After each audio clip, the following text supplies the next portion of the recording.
If you want to pay with your OPPO Reno 15, then first of all you need to know how to find NFC and how to turn it on.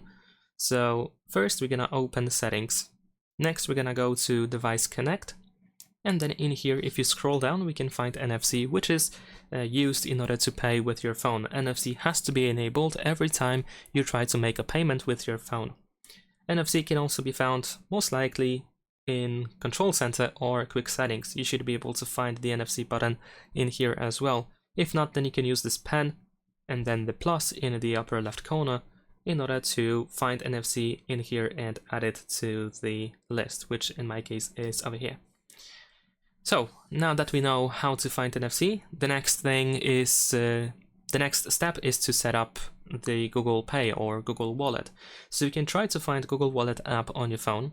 It might be pre-installed for you, but if you don't have it, then of course we need to go to the Play Store, and then we can just search for Wallet, and you should be able to find the Google Wallet app.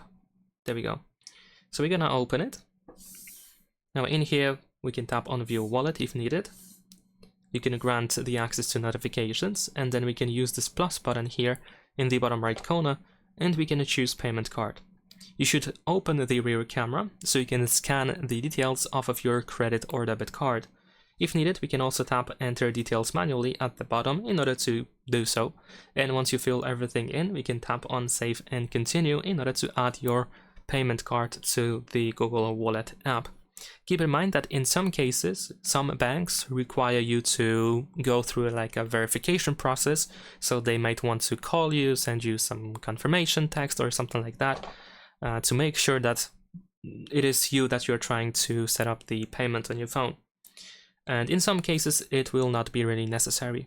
You can actually add more than one payment card to the wallet app, so if you want to you can do so. You can add more cards, and you can also choose whichever payment card should be the main one, the default one. So once you set it up, your phone is ready to be used as a payment method. So you just use it the same way as you use your card when you are in store. You just put your phone on top of the terminal and you can pay with your phone like that. What you need to keep in mind is, of course, the NFC, as I mentioned, and you want your phone to be unlocked as well. And if you want to use the default the default card, or if you have just one card, then you do not have to go to the wallet app. You don't have to open it at all. Only if you want to pay with a different card than the default one. So that's pretty much it. Leave a like and subscribe.